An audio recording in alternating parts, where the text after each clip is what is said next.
Era uma noite tranquila na Califórnia, em 1986. As pessoas estavam com a TV ligada no noticiário local.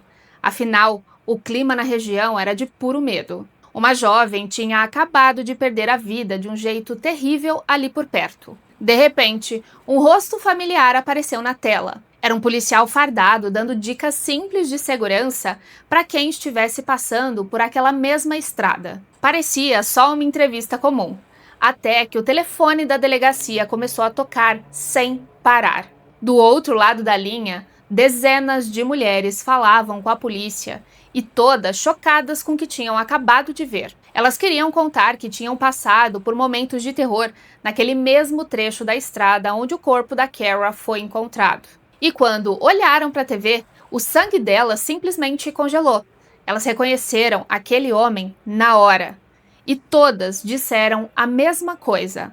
Nós sabemos quem fez aquilo com a Kara e ele está na televisão agora. Eu sou a Mari e toda a semana eu trago histórias de crimes reais, terror e mistério.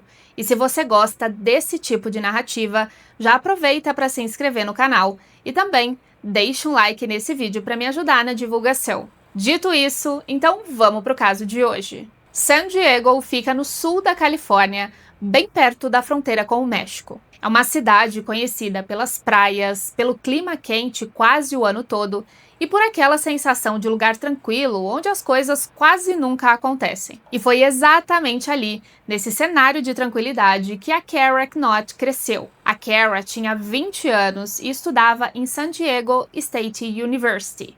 Ela queria ser professora do ensino fundamental. E segundo os seus amigos e a própria família, esse plano combinava muito com ela. A Kara era uma pessoa muito gentil, responsável e também bem ligada à família.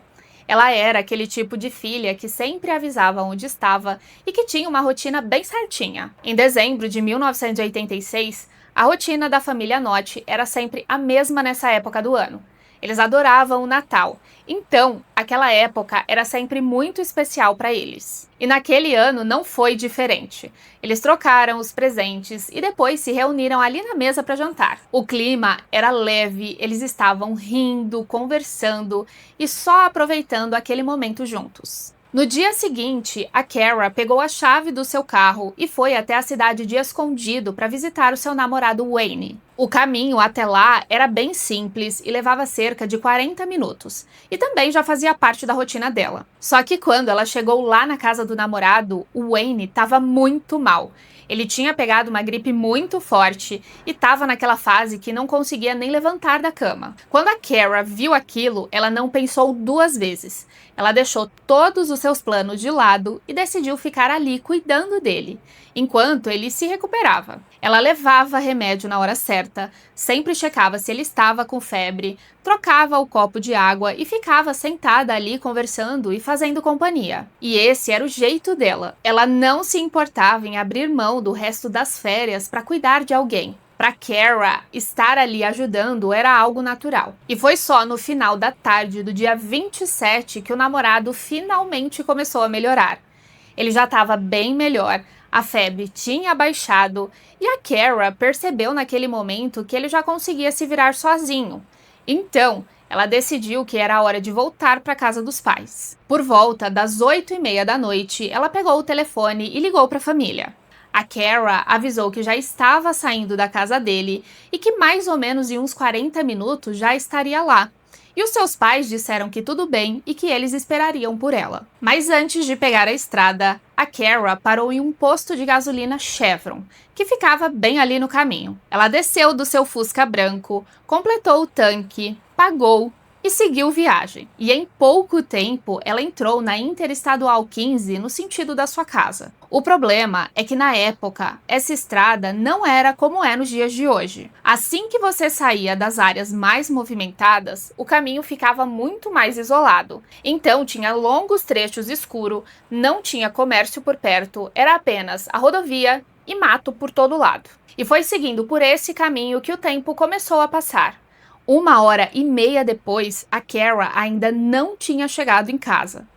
Os pais dela, Sam e Joyce, olhavam para o relógio o tempo inteiro. Pelo que ela tinha dito na ligação, a Kara já deveria estar em casa há muito tempo. No começo, como em muitos casos, os pais acharam que podia ser só um atraso comum.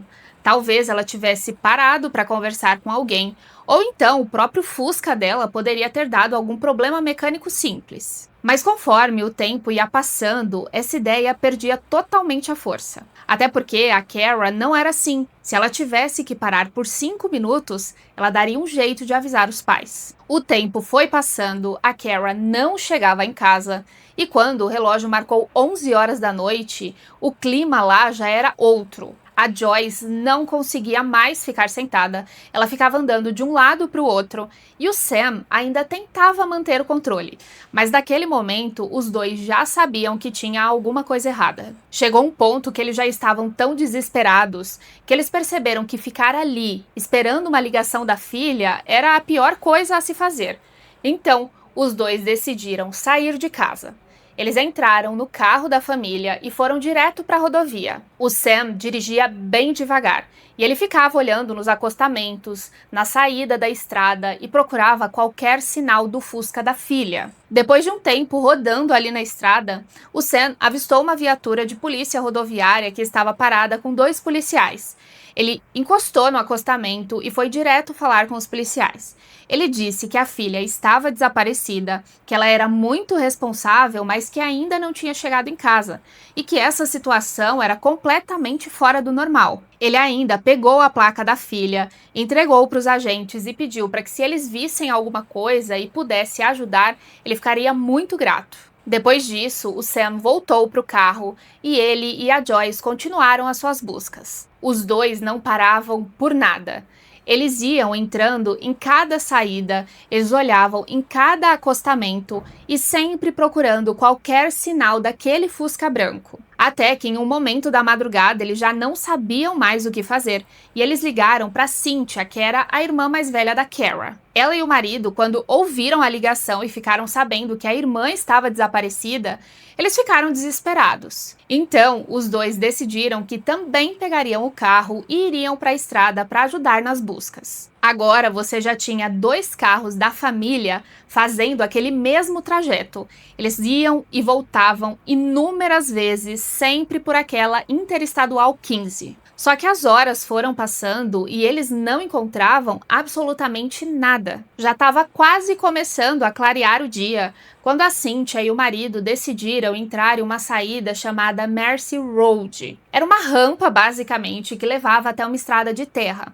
Era um lugar sem saída e que terminava bem perto de uma ponte antiga. Eles desceram com o carro e foi ali que viram o Fusca branco da Kara. Na mesma hora, eles já perceberam que tinha alguma coisa muito errada. O carro estava estacionado ali, trancado e com as luzes todas apagadas.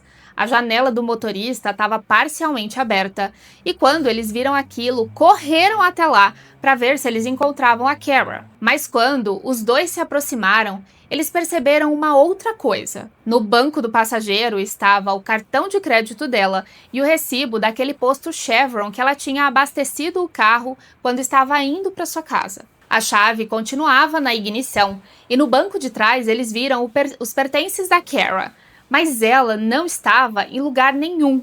Desesperados, os dois começaram a gritar por ela. Eles gritavam o nome da Kara várias vezes, mas ninguém respondia.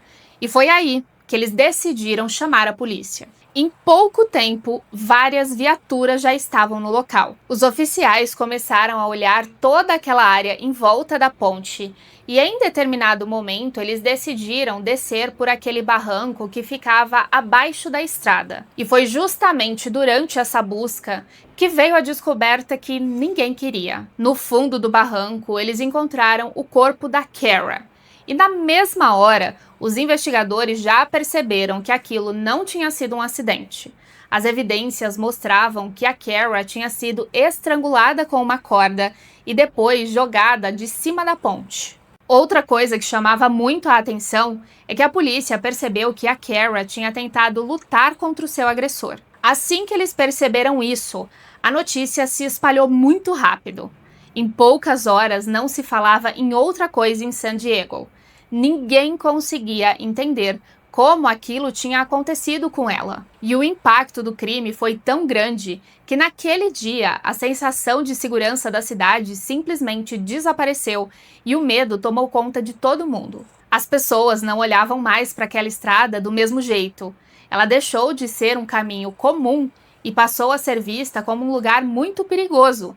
E o pior é que junto disso também ficou aquela sensação de que aquilo que aconteceu com a Kara poderia acontecer com qualquer pessoa. E foi justamente por causa desse clima de medo que uma emissora de TV local decidiu fazer uma reportagem. E a ideia deles era ajudar o público dando dicas reais de como uma pessoa conseguiria se proteger caso precisasse parar na estrada. E por isso eles decidiram chamar uma pessoa que conhecia muito bem aquela rodovia. Era um policial da Patrulha Rodoviária da Califórnia chamado Craig Pyer. O Pyer era considerado um policial exemplar. Ele estava sempre com o uniforme muito arrumado, ele falava de uma forma muito calma e conhecia cada centímetro daquela região. Então, quando o convite chegou, o Pyer não pensou e aceitou na mesma hora. E na noite do dia 29 de dezembro, uma equipe de filmagem subiu na viatura dele e eles foram até a estrada para gravar. Enquanto o câmera registrava tudo, o Pyer ia explicando o que as mulheres poderiam fazer para não correr nenhum risco caso precisassem parar no acostamento. Ele ainda falava sobre o perigo de aceitar a ajuda de desconhecidos e também sobre como a escuridão daquela estrada poderia ser muito traiçoeira. Em certo momento, enquanto eles passavam por uma das saídas da rodovia, o Pyer apontou para o lado e ainda disse para a câmera que aquele tinha sido o local exato onde o corpo da Kara tinha sido encontrado. Depois disso, eles continuaram seguindo pela estrada até que viram um carro parado em um acostamento. Na hora, o Pyer comentou com a equipe que aquela era uma chance muito boa dele conseguir mostrar na prática como as pessoas poderiam fazer para evitar uma situação assim. Então, ele encostou a viatura atrás do carro e desceu. Ele se aproximou da janela do motorista e pediu para aquele homem sair para conversar. O homem parecia um pouco sem jeito. Ele explicou que tinha ficado sem gasolina, que tinha andado até um posto, comprado, voltado, abastecido o carro, mas que mesmo assim ele não estava funcionando. Enquanto a câmera registrava tudo, o Pyer começou a explicar que aquela era exatamente a situação perigosa que ele tinha comentado na entrevista. Ele dizia que quando você fica parado na beira da rodovia, você fica vulnerável e qualquer coisa pode acontecer. Depois de conversar com o homem, ele mesmo pegou o rádio da viatura e chamou um guincho. E quando a situação estava toda resolvida, ele voltou para o carro, a equipe voltou junto e eles continuaram a gravação. Mas pouco tempo depois, eles já encerraram as filmagens. O cinegrafista guardou todo o equipamento e o material foi direto para a edição, porque aquele vídeo iria para o ar naquela mesma noite. Quando a reportagem foi pro ar, a maioria das pessoas que estava assistindo, aquele vídeo era só algo comum. Era um conteúdo de utilidade pública que tinha orientações de como você conseguia se manter seguro na estrada. Só que no meio de milhares de telespectadores, algumas pessoas perceberam uma coisa. Pouco tempo depois que a matéria foi exibida, o telefone da polícia começou a tocar sem parar. E o que era mais estranho é que essas ligações vinham de mulheres diferentes, mas todas contavam praticamente a mesma história. Elas diziam que sabiam exatamente o que tinha acontecido com a Kara, porque reconheceram aquele homem que tinha aparecido no vídeo. Segundo essas mulheres, algum tempo antes do caso da Kara, elas tinham passado por situações muito estranhas com esse homem nessa mesma rodovia. E foi justamente por conta de tantos relatos que essas ligações foram levadas muito a sério. E a partir dali, os investigadores começaram a cruzar as informações, verificar os horários, registros e todos os detalhes. E esse trabalho avançou muito rápido. Em pouco mais de 2 semanas, os investigadores já tinham reunido provas suficientes para apontar o principal suspeito. E o mais impressionante de tudo é que praticamente todas as pistas que levavam direto até o culpado estavam naquele vídeo de pouco mais de 1 minuto que tinha passado na televisão. E foi aí que veio a grande revelação. O responsável pelo crime da Kara era o próprio homem que aparecia naquela reportagem. O nome dele era Craig Payer, o mesmo policial que estava ali dando dicas de segurança. Nas denúncias que começaram a chegar, aquelas mulheres contaram que estavam dirigindo sozinhas durante a noite, quando foram abordadas por ele e o policial mandava encostar o carro. Só que, em vez de resolver tudo ali no acostamento, ele pedia para que elas saíssem da estrada principal e seguisse até uma saída pouco movimentada, bem perto dessa Interestadual 15. Era um lugar deserto e muito escuro. E ali, ele mantinha essas mulheres por bastante tempo. Ele fazia perguntas pessoais e deixava claro que elas não poderiam simplesmente ir embora dali. Na época, muitas delas acharam a situação muito estranha e desconfortável, mas no fim elas acabaram sendo liberadas. Só que agora, vendo aquele vídeo na TV, várias delas perceberam um detalhe muito importante. O policial tinha vários arranhões recentes no rosto, e isso já chamou muita atenção, porque a Kara tinha lutado contra o seu agressor. Quando essas denúncias chegaram, os investigadores decidiram olhar com muito mais atenção para o que tinha acontecido naquela noite.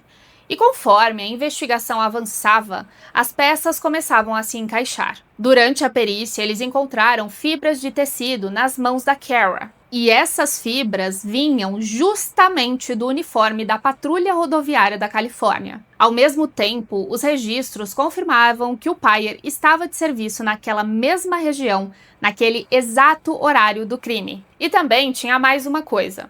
Quando os investigadores analisaram os registros do turno do policial, perceberam que alguns horários tinham sido alterados, como se ele estivesse tentando criar um álibi. E para fechar o caso, quando os investigadores abriram o porta-malas da viatura dele, encontraram uma corda. E depois de uma análise muito minuciosa, os peritos confirmaram que era o mesmo tipo de corda que foi usada no crime. Com todas essas evidências, a polícia prendeu o Payer poucas semanas depois do crime. O caso foi levado para o tribunal, mas o primeiro julgamento terminou em um grande impasse. Os jurados não conseguiram chegar em um consenso. Foi preciso um novo julgamento em 1988 para que ele fosse considerado culpado. O Craig Payer foi condenado por homicídio em primeiro grau e sentenciado a 25 anos de prisão perpétua. E desde então, o Payer permanece preso. Ao longo dos anos, ele até tentou pedir a liberdade condicional, mas todos os seus pedidos foram negados. E é isso, gente. Esse é o caso de hoje. Eu espero que vocês tenham gostado. Se você gostou, não esquece de deixar um like nesse vídeo pra mim. E também já aproveita para se inscrever no canal se você não é inscrito. Um grande beijo e até o próximo vídeo!